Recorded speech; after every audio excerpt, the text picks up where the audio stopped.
show number 600. Believe it or not, show number 600 with a very special guest today from TerrorMate, TerrorMate.com. We're going to talk to Jeremy Patario and Barry Oberholzer. Did I get that right? That's great. All right. And we're going to talk about a mobile app that's really something really cool. It's TerrorMate.com. This is a mobile app that alerts you about terrorism around the world, actually. And when I saw this, I went, wow, I got to get this. This is really cool. First of its kind, right, gentlemen? Is that correct? Yeah, this is the first one in the world that's been launched, and the only one that is available with a 24-hour manned control room.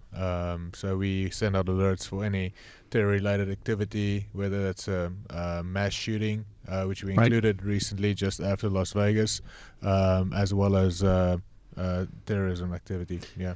So to boil this down for our nieces and nephews that don't get this stuff, this is something on your phone, Damien, on your phone, okay? Because the kids want to use their phones, right? It's a mobile app. It's simple to use.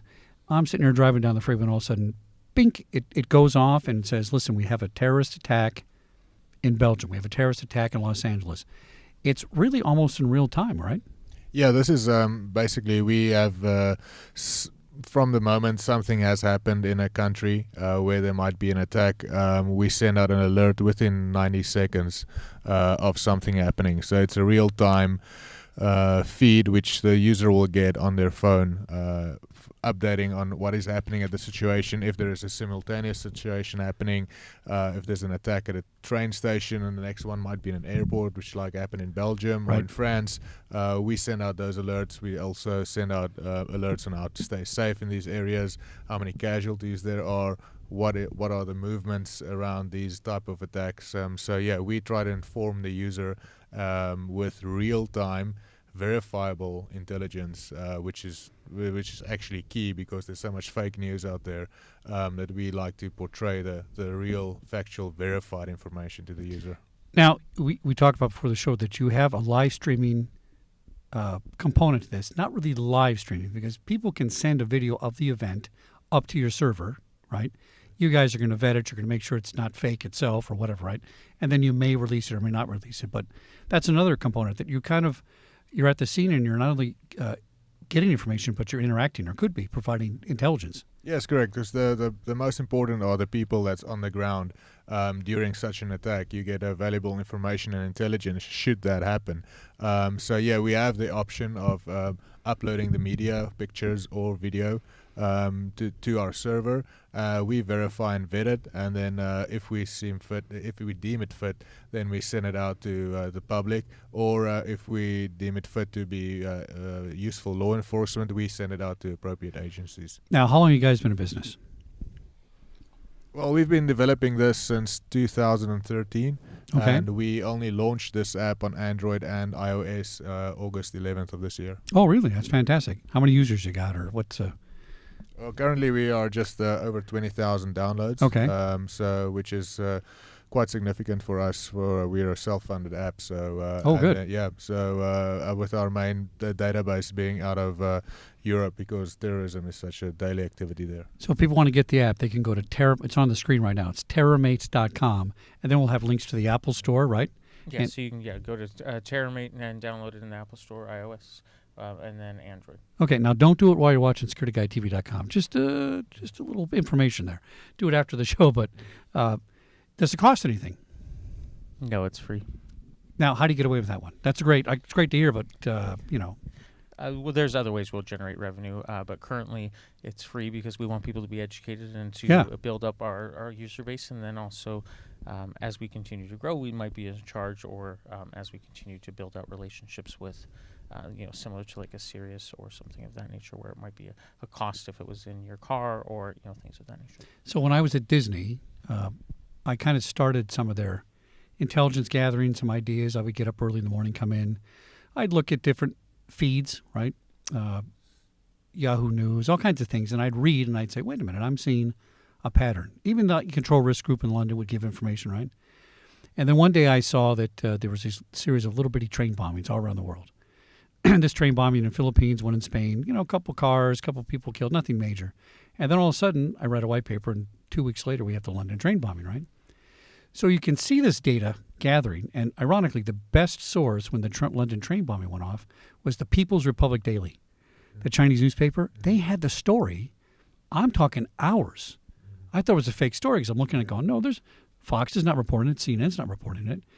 So how do you guys get this stuff in that quicker response time? Because I think you said in one of your videos, which I'm going to show, I can't show it today, but it is on our Facebook page before this video, that you're scooping the news networks 10 minutes before? Yeah, we average 8 to 10 minutes before the major mainstream media channels. Basically, that is because we have our own proprietary software, which is a crawler software, which is our first barrier. So we get these through. It crawls the internet, the dark web, social media platforms for certain keywords.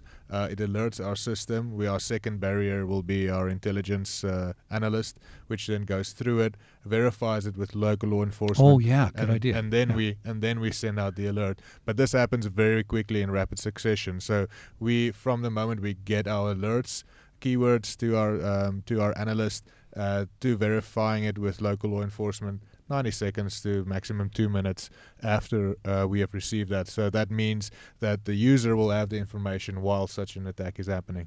Right, and the average attack, let's say active shooters in the United States, that's, 2 to 4 minutes.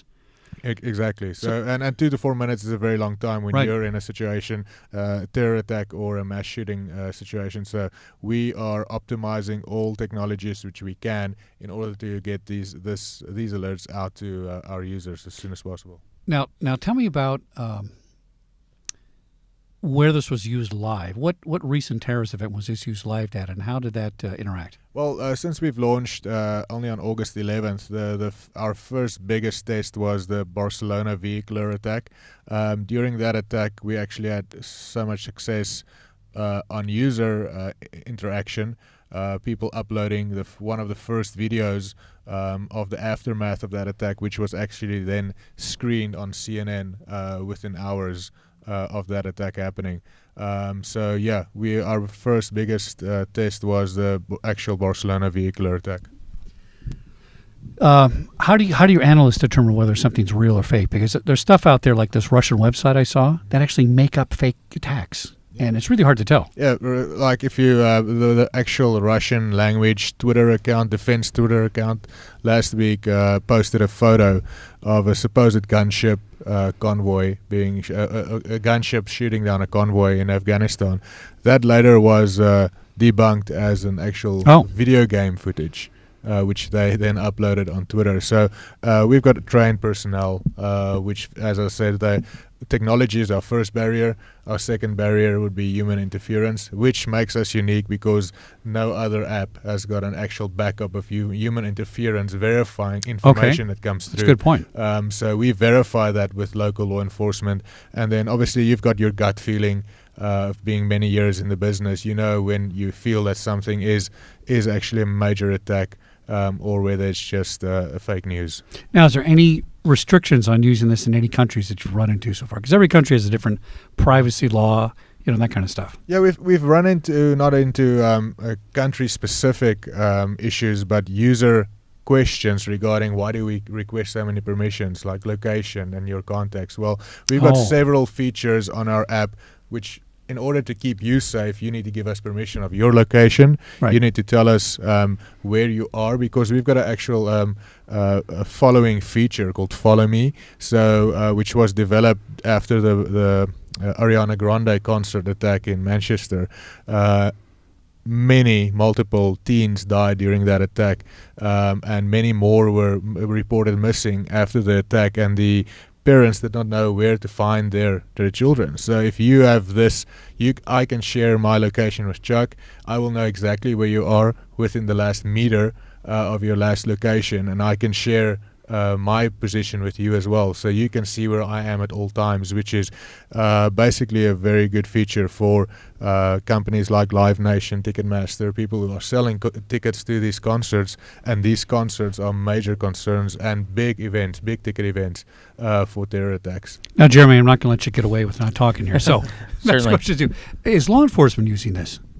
Not yet, but I'm sure they will be soon. News channels are. Yeah, they are, okay. Because I could see this almost as an intelligence app for the law enforcement to kind of say, listen, I got people using it that are out here at Vegas, let's say, the Mandalay Bay thing, and I can use it for intelligence to help coordinate my efforts.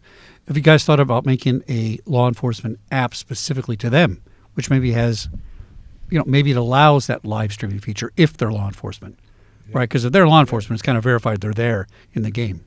Yes. Again, like Barry mentioned, this started in August. We've already seen different things that we can look into, creating separate apps or features within this app, just from what we didn't expect when this happened. Starting in 2013, thinking of this versus today of where we're at. So certainly we're open to ideas and continuing to watch what our users are looking for, and then also seeing different revenue streams as we continue to grow. Now, I know this is a fact because I used to look at this stuff at the studios. There is something going on in the world every hour almost of every day, 365 days a year related to terrorism, right? Yes. It's constantly happening. In America, we don't hear anything unless it happens at your mall. And even if it happens at the mall, it might not be, if it's not your mall in Burbank, you might not hear about it, right? Yeah. So tell us about the feature you have on that, where you actually have a news feed feature that you put out every day in 13 languages? 14 languages. 14 languages, and it shows you, hey, here's the latest thing that just happened. We wrap kind of a mashup of everything that happens in the day. So depending on each day, and then also if something's happening live, you're going to find out that and get updates as if people, sadly with the deaths and how many we updated throughout the day as well, or if there's multiple things happening.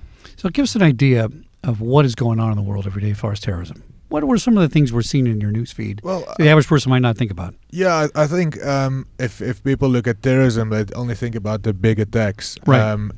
But last year alone, over 3,000 people were killed in terror attacks. Over 30,000 were wounded.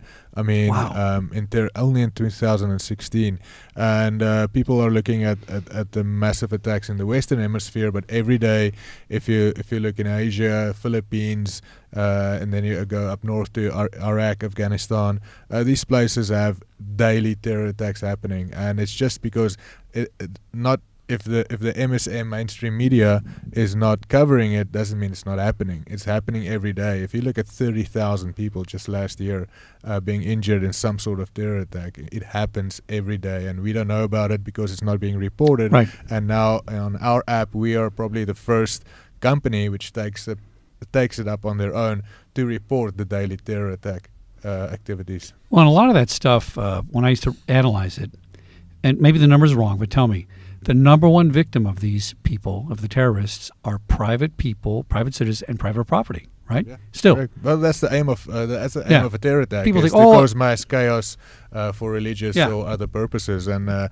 it's private citizens, women, children, being the victims of terror attacks. This is why it's so important. And this is just an observation, might be wrong, but a lot of people, let's say on my block, they know about terrorism, they're up to the news, they watch it and stuff. I think a lot of people believe that most of those things are government related, right? Oh, we're going to get in a war with North Korea. That's a government problem. It doesn't really affect me directly. That's not correct. I mean, the average person is more likely to be the victim of a terrorist attack than a business, than a government, than a military. Yeah, I think Jeremy just returned from Europe recently, and Europeans, we spoke about it before the show, Europeans are so prone to daily terror activity. They are used to it. Their countries are at the highest alert levels. We have soldiers on the streets in Belgium and France every day. People need this app because they are not sure whether the train they're getting on or the airport they're visiting will be the next bombing or mass shooting incident by a terror activity, and I think that is where we come in with our intelligence sharing with users. Americans, as such, we are not used to the threat of day. We don't have soldiers on the streets, right? Not yet. And it's not a daily threat, but terrorism is ranked in 2 of the top 10 fears of Americans in 2016. Yeah, I saw that on your website. I thought it would be higher. In the top 10. I think the fear is we know it's coming, which it used to be a lot lower in America. It was like, terrorism, that's number 7 or 8. But people know it's coming. It's coming to a mall near you. That's the problem. And there's small little attacks like you talk about. And whether you call it terrorism or an active shooter or a bad guy or whatever it is, it's all terrorism, as far as I'm concerned. The only point is to kill people and scare everybody. Yeah, I think, sadly in our own country, it's happening in other countries. People, even if they don't live in those countries, have people that they're visiting. For example, Barry mentioned I was in Europe, and I was, of course, traveling in Italy, but then I had to go through London, so I still need to be educated what's happening because London's obviously high alert. So knowing when I was going to London Heathrow, there's something that actually happened the day before, and that's not our own country, but so many of us have friends or family who study abroad or are going to concerts in other countries or coming to our country for football, and we have the Super Bowl coming up soon and things of that nature. People travel to our country as well, and we travel to their countries. So I think it's an awareness, and again, the more we know about our own country and other countries, we can be safe. Yeah, and I think to add to that, we were just in New York last week, and you can see around Times Square the concrete barriers people are putting up, the city is putting up. Your sidewalks are not your sidewalks anymore because they are just barricaded with concrete barriers, and that is because we are living in the age of terrorism. As you say, people are expecting it. We just had a terror attack 2.5 weeks ago in New York where a guy killed 9 people on a vehicular attack. Went to Home Depot, rented a truck, and mowed down 8 people. And we're sitting here talking about it as, it's 8 people. I know, it's sad. It's a terror attack which happened on U.S. soil. It got covered by the news media for 24 hours, and then later on, people just went on. So yeah. Do you have any analytics in your app? I think there used to be a place called the Minnesota, it was like the MIT terrorist database, and I forgot what the address was, but it collected terrorist attacks from every single place around the world since 1961 or something like that. And then you could crunch it, and you can say, look, let me search for water attacks, food attacks. And I was surprised to show there had not been to date, and I don't think there is, some terrorist attack in a water system. Or there wasn't a terrorist attack on a food system. Not yet, unfortunately. But this was interesting data to me because it really cut through the nonsense on the news about what terrorism is, what terrorism isn't, that kind of thing. Any plans to put data analytics in there? I'm thinking the stuff you gather, just the news sources you gather, would be like this MIT database they had. I'm not sure it's around anymore. We discussed it last week. We are putting together like a video of terror attacks which happened only in 2017. Just the documents our team has gathered over the last couple of weeks is exceeding 800 pages already. Wow. On making a video of what has happened and data and analytics for the news media to see exactly and put the focus on terrorism of exactly how many attacks have we had in 2017, and you're sitting with over 800 pages of events. Yeah, a friend of mine's in the Netherlands, she likes to call it. I like to call it Holland, but you know how they are about that stuff. Miranda, hi Miranda, I know she's watching. And she's always giving me some little news story about something that happens around there. And I go, really? We didn't hear about this? Because America wants to hear about, I don't know what we want to hear about, something that relates to the sitcom that's coming up next. We're not really in the news. Contrast Europe and America as far as awareness, situational awareness. Who's more aware? I mean, the obvious answer might be Europe, but with all our media, everything's a media. Security Guy TV is media. You think we'd be more aware? I don't think we are. What do you think? I think, and Jeremy can pop in here, but as if you're in Europe, you're just more aware because, as we touched on earlier, you see it every day. So you won't see it on TV or hear it on radio or in the media as such, but you will sit at a coffee shop or at a restaurant, and you will see soldiers coming down the street, and you'll have people. The security aspect. So you'll see the security aspect of the heightened security that is there. And one of our team members actually spoke to me the other day, and he said, well, he took a friend out to a restaurant, and this person was saying, well, what's happening? Why are there soldiers in the restaurant? And they say, well, it's just it's the new normal. Right. So, and I think that is why the people are more heightened. And you can speak about your experience in Europe, but I think that is exactly what we are experiencing at the moment. Yeah, I think if you, when you're in Europe and you go anywhere, you see horses, you see guns on every single policeman. Here you are, they're smaller, so you might not even notice. Or if you do see it, it doesn't look like a shotgun. Where in I'd say 90% of Europe, they have shotguns, and they are security's everywhere. It's not just in, driving down the street in cars here. We're very protected when people don't realize. In the U.S., most of our police are either on motorcycles or in cars. They're not in spaces where there's thousands of people or hundreds of thousands of people, where, you go to a domo or any area in Europe where they know there's a population, they're just around to protect people. Well, and security personnel are much higher paid over there. It's really a career that you make money at and you can live on, right? In America, it's kind of minimum wage. And I remember when I was a boy, I went to Europe in 1978. And when I got off the airplane in Heathrow, there was cops walking around with machine guns, and that scared the crap out of me. I'd never seen anything like that in my life. Machine guns with policemen. And I got stopped in Germany.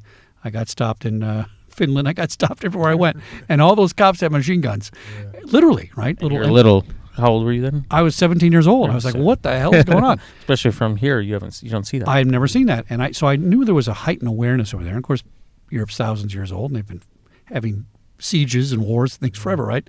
So I get that part. What can we do to make people more aware in America that this is a real problem? It exists as a real problem. It is a real problem here. Now, I know a lot of cop friends of mine, they stop a lot of the stuff that you and I don't hear about, right? They stop a lot of attacks. Hopefully we keep that up, but eventually, we're going to miss one, right? Well, it's funny you say that, because even Barry and I had this conversation the other day thinking, is there going to be a point in time when either a news channel or a police comes to us, or some kind of law enforcement that actually might want to shut down our app because it is news, it is giving people education and knowledge, and we teased about that because it is awareness. But it's our duty to make people aware and to be safety and security. If we can help save one person by keeping them educated and sharing to someone else, then we've done our part. Well, and you work with Homeland Security. You're vetted by them and approved, I guess, right? Yeah, DHS. And, we've got we're a verified Department of Homeland Security app through FEMA IPOS system, which is the same system when you get a Amber Alert. So we're the only company that's allowed to send terror alerts through the Amber Alert system, which is called the IPOS. But I think as Americans, we're privileged enough. We don't see what's happening behind the scenes with our intelligence personnel, DHS, CIA, JTTF, all of these different acronyms, as you can call it, in the government, but they're really doing a good job of protecting. They are. We're very lucky about us, that. And it's not being reported, but they are. And there's a lot of attacks that are being stopped. And I get a Homeland Security a briefing and a paper monthly, and you can see on there how many ISIS plots have been stopped, how many arrests have been done the last month regarding possible attacks, and it's astounding to see the stuff that's not being reported. Right. It's like Israel. Israel stops 80% of their bombings. Yeah, stops exactly. 80%. Yeah. So and I think it's our responsibility to educate the public of terrorism is a real threat, and to protect yourself from the threat, you need somebody to advise you on that, and that is why the app is there. To educate firstly to help you during an attack, give you the real-time verifiable information, and help you during that. Well, again, let's not forget the news aspect, because I looked at it before the show, and there's a news feed in there of terrorist events every single day around the world. So if you just opened that up in the morning and read that, you'd be aware. To your point, give you a recap or a matchup of exactly what's happening in education, and also just to know what you need to do to keep yourself safe. Now, to your point, you were kind of kidding about somebody coming in and saying we got to shut you down. That's only half a joke. Right? Exactly, and that's because the other half, Barry mentioned, obviously we amazing. have Homeland Security and FEMA, but exactly, down the road as we continue to educate people and awareness, hopefully it would never happen. But power is knowledge is power, and people sometimes are scared of the knowledge they have. So 80% of what terrorists find out about us is open source. Yeah. There's no secret squirrel stealing a file and all that kind of stuff. That happens, but that's only 20% of their data. What do you think about this being used? Let's say ISIS wants to sign up in a cave somewhere in Afghanistan and use the app. Any downside to that? I'll give you the follow-up question to that. I'm not sure where I'm going with that, but so here's my follow-up point. I wonder how much of terrorism is proliferated by the media, right? Because they're all about terror, and if nobody's scared of them because nobody sees it, it doesn't work. And, people that are resilient, like the Israelis are resilient, a lot of places in Europe are resilient. They clean up all the body parts and they keep going. And they're losing the battle in those places because they got to think of something else to make you terrorized so their political message gets out. So do you think that some of this stuff the news glorifies it.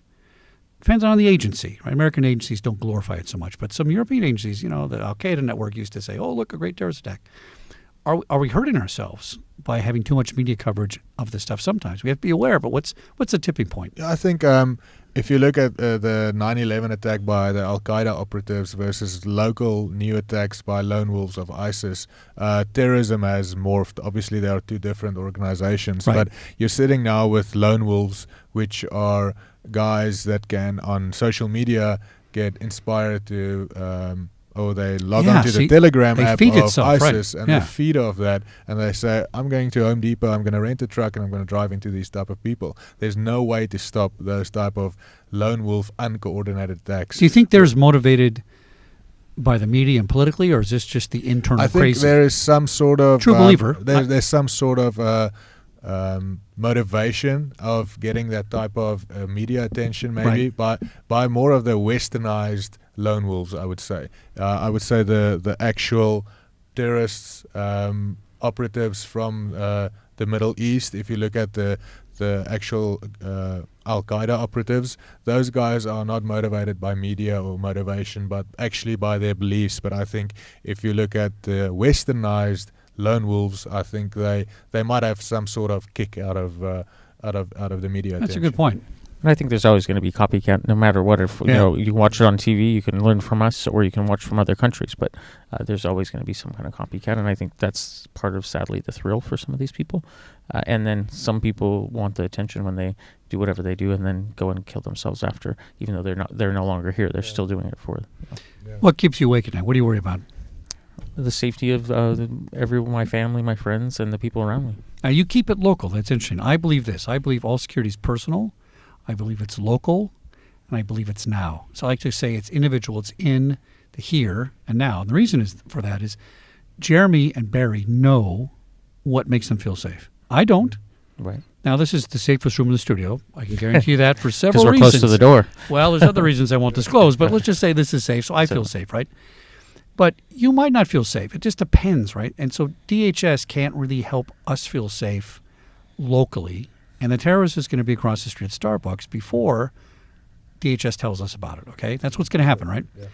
So it's interesting that you say you personally worry about your circle, your inner, right? And I think this is an important aspect that people have to understand about security. You have to let that hair on the back of your neck tell you something's wrong with that guy at the mall, something's wrong with that guy standing there at the gas station.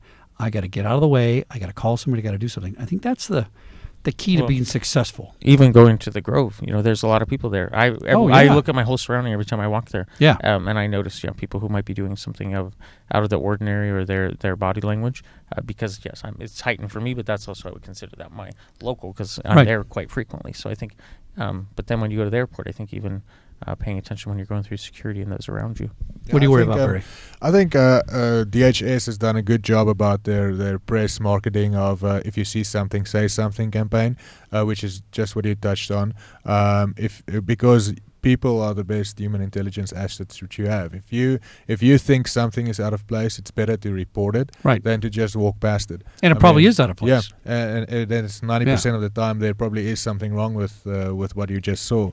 And I think gut instinct is one of the better aspects of human beings, and I think you should report it. And what keeps me up is just that there's so many plots that are being foiled. Yeah. It's just ridiculous with the amount of work cases these agents have that don't get to everything, and it's just a miracle that we are as protected as we are in the States. Now, by the way, last question. You guys, do you define terrorism as a cyber terrorism as well? Does your app report on that kind of stuff?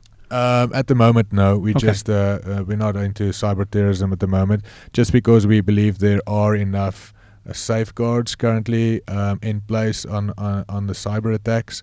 If you have viruses going out, or you have something like a big hack or something like that, there's nothing really we can do, and it doesn't affect the public in such a big way. It doesn't cost lives, if you say that. Right. So cyber, yes. Cyber unless the grid goes off for a week. Yeah, exactly. And we got the Walking Dead going. Yeah, that's cyber terrorism is a big thing at the moment, but no lives has been lost as yet. So we focus on protecting the lives.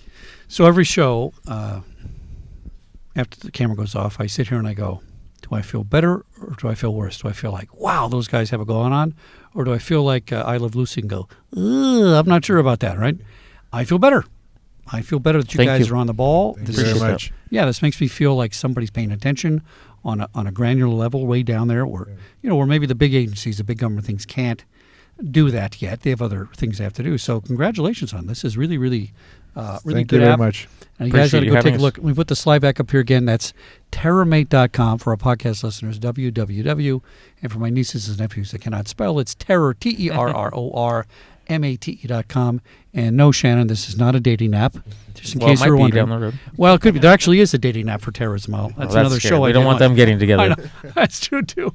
So check it out and put that on your phone. And listen, I had a guy in my backyard in Burbank a couple of days ago. You never know when this stuff is going to come home. So be prepared for it. Thanks for coming on SecurityGuyTV.com. Thank you for really having appreciate us. you guys. Appreciate it. And tune in next Monday for something else exciting. And check out SecurityGuyTV.com and SecurityGuyRadio.com and our 9 social media sites. And now we're on... what's the name of that song? Blog Talk Radio. We just got on blogtalkradio.com as well. Great. So check us out, and thanks for tuning in tonight. And until then, be safe. Good night.